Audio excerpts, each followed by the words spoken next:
Hello and welcome to Voices of Parenting podcast. I am so glad you're here. My name is Mussi Diskin. I am an advanced nurtured heart approach trainer.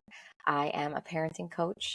I am also an inner wealth coach, which means that I help people rediscover and connect to the people that they truly were all along, but may have gotten forgotten along the way. So to find out more about me and what I offer, you can check out mussidiskin.com, contact me through there, respond to this podcast, find me on social media. I would love to connect and I would love to hear your feedback. To sponsor a Voices of Parenting podcast episode, please reach out to energizinghearts@gmail.com. Thank you for being here, and I hope you enjoyed today's episode.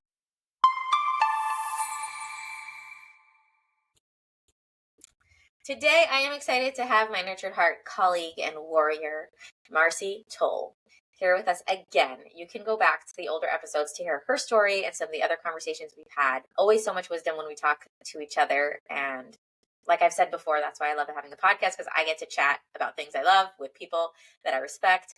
And then other people get to benefit too. How cool is that? So, Marcie, you actually had a vision of where you wanted to go with this conversation based on another podcast you listened to. So I would love for you to just fill us in on what you're thinking, and we'll go from there.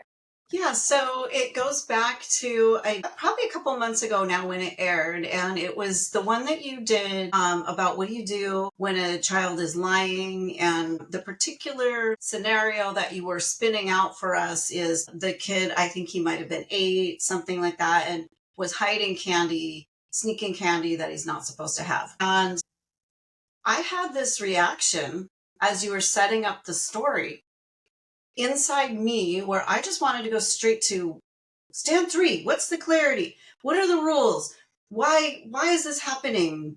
Why can't we control this? Right? And so then as you went further with what you were sharing how what a gift it is really this kid is already sharing or showing us you can't control me, and helping us let go of the illusion already at 8 that we could control him. And I just thought that was really fascinating as someone who's been practicing Nurtured Heart since 2014. So like over a decade now, where my first reaction took me was straight to that control and just how ingrained our desire to control other people is. I love how you phrase that. It's so relatable to me. I don't know if it's maybe relatable to every human on the planet, but definitely to me, how you phrase that of, why isn't it working? Like, where have we gone wrong that it's not working? Because if we set it up right, if we only set it up right, then it would work. And I think that that's something that applies to really all the stands in a certain frame of mind when I'm in that space, that I'm going to get it right and I'm going to make it the way I want it. And if this family isn't the way that it's supposed to look, or if this classroom isn't the way it's supposed to look, it's because I haven't done enough. And so I'm going to do more and I'm going to make it be how I want it. I am going to control those desired outcomes. I am going to basically play God and make things the way I want them to be. I like taste that energy and I know it. And I'm like, ugh, like it's so easy to just, because you know why? Because it's so easy. It's so much more empowering to think that I have control and that it's my fault, because if it's my fault, I can fix it. If it's because of the way that I said it, or it's because I didn't say enough, I didn't build enough inner wealth, or I didn't recognize them enough, I didn't catch them being positive enough, then I can catch them being more positive, and then poof, it can be better. Like I can use Nurtured Heart as this magical pill to get things the way I want it. And that's much more pleasant and comforting than the thought that I don't get to decide how it's going to turn out. Right. I think it's from a beautiful place. I think we love the people we love and we want what's best for, or what we perceive as best for everyone. The thought that sometimes struggle is real, or personality traits are real, and life is going to suck sometimes and things are going to be hard. Like, we don't want to settle for that. Well, and you did such a great job then in that episode, and anyone who's listening to this one who hasn't listened to that one should go back and listen to it for sure, because you did such a beautiful job of weaving through the stands of what we're not going to energize, and then what is it that we want to see for this kid, and how can we find the little bits of that, and how can we provide the information to hopefully guide him eventually to better choices, healthier choices, and how coming at that through recognizing, I think a lot of what you said was about listening to his body and knowing what it needed. And, I guess it doesn't really matter the specifics because, like what you're saying, it's really not about fixing it and making it work. It's about accepting, really. It's really about accepting that we're not in control. We're not God. People are going to be who they're going to be. And that's I think, part of the challenge of being a parent. And I think most of the time we're going to see it, especially with the older kids, our teens and our young adults. But in the scenario that you laid out, the kid was little and he was already showing it like, no, you don't control me and I'm my own person. Yeah, and I think the hard part is that ideologically, like if we step away from ourselves, we know that everyone's supposed to be who they're supposed to be. We can preach that, we can stand for that, we can post that on Facebook. But when it comes to little people who are ours, or about the things we care so much about, like certain things everyone has their things they care about. I've seen people who sometimes care like viscerally so much about one thing and something else in their lives that maybe other people value just as much, they don't value as much. And because they're so on top of their kids for the thing they care about so much, their kids kind of rebel against it. And that very thing that they didn't care as much about, the kids go and totally ace it. I see it sometimes religiously where kids are either against the religion that was put on them, but so motivated to go master their lives in other ways that their parents maybe didn't push, or the opposite. The things that their parents who are more flexible about the religious stuff, they didn't want to pressure their kids. They didn't want to give this sort of zealous need to be extreme. They wanted their kids to have a more balance. Are the kids who are growing up all zealously religious. And I'm from a very religious community. So it's I see this all the time. Super zealously religious and all into everything, way more than their parents. They're choosing to be more religious than their parents, because their parents were so laid back about it. But then maybe hygiene or something else, they're we don't care for that, because they always were pressured for that. Oh, I love the word that you use, choosing, there, because that's what it comes down to in the end. I think we are, as humans, I was going to say in our culture, but I don't think it's our culture. I think it's probably all the cultures. We have, and maybe I'm wrong, maybe someone will tell me, oh no, there's this other culture that has this part right. But we have this idea that if only I come up with powerful enough incentives or painful enough consequences, I can make you do what I want, and that it's my will controlling your will. But the truth of the matter is, it's always your choice, whether you are going to submit and go along with my will or whether you're going to say no. Yeah. Yeah. And that's, I think, a basic right that we're born with, that as citizens of this planet, we get to choose. And even hearing you say that, it's so ick to feel, to hear that sort of authoritarian dictatorship type of way of my will controls your will. Those words are so oh no, I don't subscribe to that. And yet, yeah, with my little ones, is my will am I gonna find a way to manipulate them to go with it my way? And I think there's a cute meme going around of I want you, when you grow up, I want you to be strong-willed and independent and stand for what you believe in and fight for what for what you believe in and all this. But right now I want you to be docile and subservient and quiet, just do whatever I want you to do. And it doesn't work like that. They are growing who they're becoming now. So if now they're strong-willed and independent and their opinions matter and they get to fight for and advocate for what they care about and want, even if those things to us are so trivial and so dumb and so wrong, if they get to do that and we get to receive that and we get to honor them for that, even if we say no, because that's the beauty of the 3 stands, is that there is a stand 3 where we do get to say no if we need to. But the greatness of their advocacy and the greatness of their arguments and the way they're able to really not let up and ask so many times and whatever it is honored, then we're building that adult who's going to stand for what they stand for and not give up. I mean, yeah.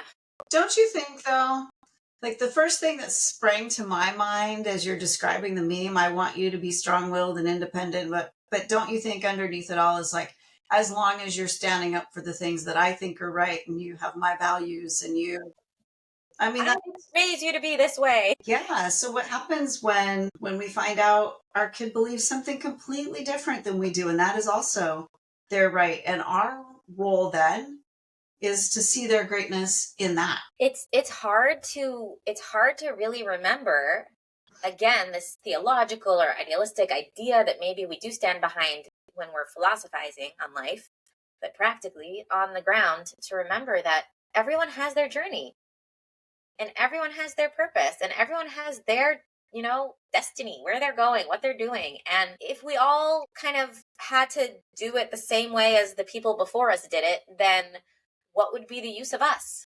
What would be the use of the next generation? Like, okay, so it was done. It's done. Let's close the world. Done. Close the book. It's meant to be new individuals with new ideas, even within the same family, even within the same culture, even within the same religion. There's supposed to be personalities. There's supposed to be difference. There's supposed to be my unique contribution. And I can't know what that is for you.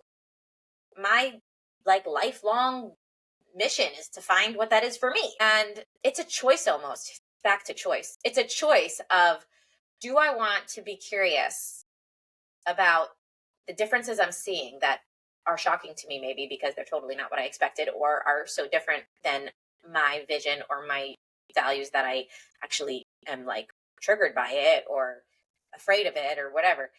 Do I want to approach with curiosity to say like, oh, here's an individual who has their own journey. Like, what's that about? How does this make sense? Where is this coming from? Or where is this going? And get to know something new. Like I was in a museum looking at something I've never seen before, trying to figure out how it works, trying to figure out what it does, trying to figure out what it contributes. Or do I want to say, unless you come back to my line, to my lane, to my side of the street, I don't want to have anything to do with you. I don't want to know you anymore. It's really a decision. The only decision we get to make is whether or not we are going to we can decide to close the door on relationship. That's what we can decide to do. We can decide to close the door on relationship to make it be a choice about them, their experience, their journey, or us. And like they need to choose one or the other. Or we could make it not a choice that they have to make so that they can choose to stay in relationship with us and we can get the gift of having them in our lives and observing what blossoms and what grows and respecting. It's also respect, it's also respecting another person's individuality and rights and purpose. It's a lot of things, but it's definitely hard and different. I think there's also an element of shoulds that we carry, that it's somehow a judgment on us and our success or failure as parents, that like if we let them be different or let them do the wrong thing, then we failed and then we can't go to sleep at night knowing that, because we need to know that we've done our best, and so we can't stop fighting. We're advocating for something too, and I don't know, to say like it's okay for your kid to not be what you would have wanted, and it's not a reflection. It's not about you. It's about them. That brings it full circle really back to what a gift it is when you have a kid like the one that you laid out in your candy story, who does not give you any illusions about your control in the situation. Because what are you going to do to not let him? I mean, I guess you could lock him up and never let him go anywhere unsupervised and put locks on everything. But do you really want to go to that kind of extreme to control another person? So really the relationship building and enhancing choice is to accept who he is, accept that you don't have any control over him, accept that it's not a sign of your failure as a parent, but then work within. And you did a really great job of this too in that episode of what do you control? What is your clarity that is within your power to control? You talked about not giving it to the siblings, or maybe if you're going to have it, you have to give it to them, whatever your role is or rule is going to be in your house, but you have to bring it back to what you realistically do control. And I think also what we also contribute besides for the clarity is also this idea that like, if we're investing in the relationship and leaving the door open, there's always a door for them to walk back into. And so if we slam that door, we've closed any opportunity for them to ever come back and say, oh my gosh, I really messed up. Mom, help me. Yeah. Or even, I think I even see a third way, like maybe the relationship is still intact, so to speak, like you're still talking. The kid's 8 or little in your story, so he's not just packing his things and moving out, Yeah. but you can set up the relationship where he cares what you think and you have influence. But if you're constantly telling him he's bad or coming down with harsher and harsher control, what is the chance he's ever going to listen to all Right. that great information that you want to give him or to make a better choice? He's going to harden his position. Yeah. And another element too is that what if I had a therapist who would tell me like, and then like she would ask me to like go to the worst case scenario just to get myself out of that fear loop. Like, okay, so that's what's going to happen, you know? So meanwhile, you know, like, and even if the end is that then we're all going to die, like, okay, so we'll all be dead. So what do you want to do with the time you have now? Like, let's control what we can control. If that's the end, then at the end, then let's make this life meaningful in the meanwhile, you know? But that idea that like, what if this is a real thing? Like, I don't know. I don't need to necessarily find the exact diagnosis or get into a whole, you know, conversation of whether or not the diagnosis is real or trauma based or this based or that based. Regardless, like, what if this is something they're going to struggle with for the rest of their life? What if this is real? So then what? Do I want, like, what is going to serve them the best? What do I believe I can again in my control to contribute? Like a child who believes that regardless of what they've done and what they've gone through and what they're going through, they have so much to contribute to the world and they should continue showing up, and they have it in them to get through this challenge because they already are, or to still face the world. You know, we talked about, I didn't do an episode on this, but I'd like to, about stealing.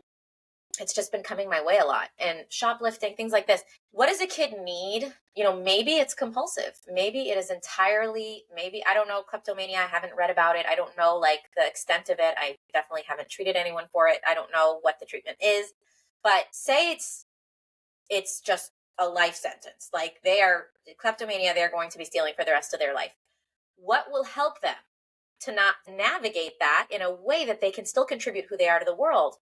First of all, if they're strong on the inside and they have a sense of doesn't make me worthless, it doesn't make me a bad person, there's still so much good in me. Maybe they can go and return the things after. Maybe they can pay for them. Maybe they can apologize. Maybe they can tell their roommate in college, I have this problem. I'm not proud of it. I'm working on it in however ways I'm working on it. Please do me a favor. Don't leave things out. Like, I don't want to do that to you. I don't want to, and if I do take it, I will, you know, try to give it back, or come say this to me and that will help. But it's kind of like we tell with social skills with people who are autistic or just struggle with social skills. A lot of times one of the skills that we give them is to share with people, I don't understand, you know, nonverbal cues. If you can say what you mean out loud with words, it helps me understand what you need, you know, for them to say that in a conversation. So instead of me just backing up and backing up and backing up or looking away and hoping they'll get my hint, I'm not interested in talking to you, I want this conversation to end. It's more helpful and kind for me to say, I want this conversation to be over. Can we wrap it up in 2 more sentences? That clarity might sound harsh to somebody, like it's not etiquette, but for someone who struggles with social skills, that's really helpful. Oh, sure, no problem, you I know? mean, it's beautiful. It's beautiful clarity of speaking to what we need. And you know, when you brought up stealing, I again had that kind of same the same one that I had with the candy and the being unhealthy and the sneaking, and you know, like there was a lot of all of that element in there. And um, I think for us as the quote unquote the big people or the grown ups or the like the ones who get to say what the rules and the values are in our home. It's those big ones, like the big ones, like stealing, lying, sneaking. Man, those push the fear button right away, right? Like we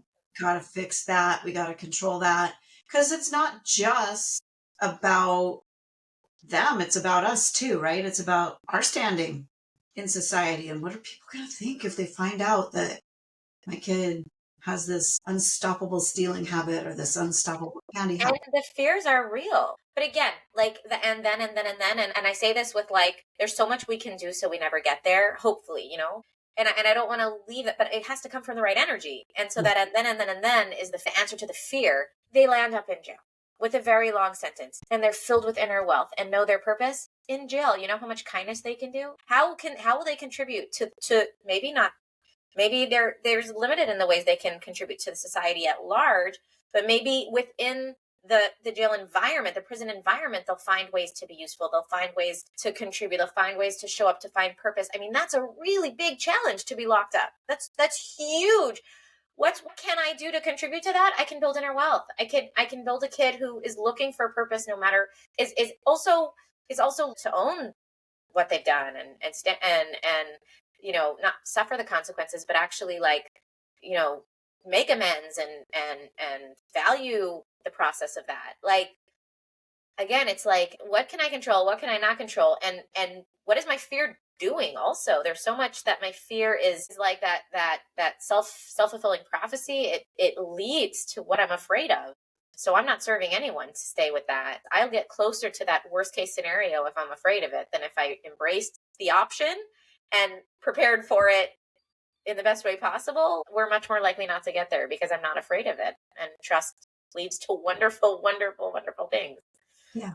So, Well, I don't know what time it is. I suspect we're getting up there in our conversation, but what yeah. you just said there made me think of 10 other ways this conversation could go, but I bet we're running out of time. Yeah, well, this should be the ending of this episode, but maybe we have a part two. Listeners, I guess you'll have to be curious to find out what happens next. Marcie, before we close though, I want people to know what you offer and how they can find you, and we'll put everything in the show notes too. Thank you. So I am an advanced trainer in nurtured heart approach and parent coach. And parents of teens and young adults hire me when they want help building that kind of relationship that we've been talking about, that supportive, open, resourceful relationship where the parent gets to be a guide and a support and a resource in helping the child bring out their inner wealth and live and believe their inner wealth. And you can find my website, dragonfirecoaching, all one word, .com. You can email me there, Marcie at dragonfirecoaching.com. And also, I have a little free gift for your listeners that I'd love to share. It's a really cute little handout on surprising ways that we energize negativity without knowing it. And for those of your listeners who've been around the nurtured heart world for a while, you know, we call those negativity leaks. So I have a cute little handout on that to help people be aware of where some of those are. And I'll give you the link for your show. Okay. That'll be in the show notes. Thank you, Marcie, and thank you for listening. Hey, wait, don't go yet. Take a minute to find the beautiful quality that you have, that you appreciate about yourself.